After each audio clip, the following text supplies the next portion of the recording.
Barda update, yan ID story ni Barbie. Yan, tapos na yung taping nila sa South Korea. Yan, nakauwi na sila Barbie kasama ang kanyang team. Yan, fresh from South Korea. Yan, no? At balik shooting si Barbie for Penthouse 77 na kanyang movie. Yun, no?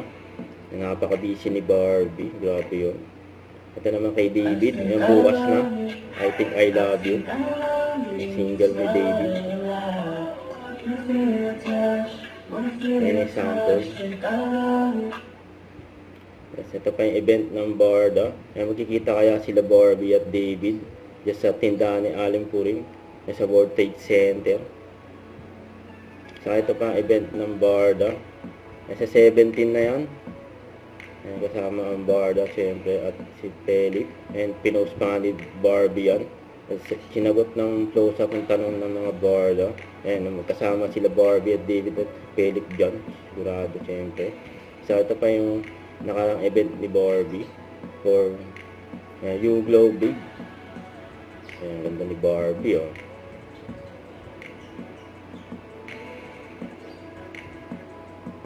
Ayan, sunscreen. Endorsement ni Barbie. Yan, nagkaroon din ng contract signing si Barbie.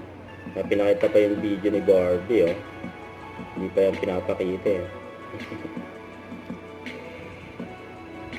Yan, masaya yung mga tao dyan. Nakita si Barbie. Saka tinanong din si Barbie dyan. Ang ganda ng model, oh. You go big, beauty morning sunscreen. In 3 words, what would they be and why? 3 words. Brightening, glowing, affordable. We have to show them that this is the new Barbie. Diba? Whatever it is, whatever change this is that's happening to me, I will embrace it.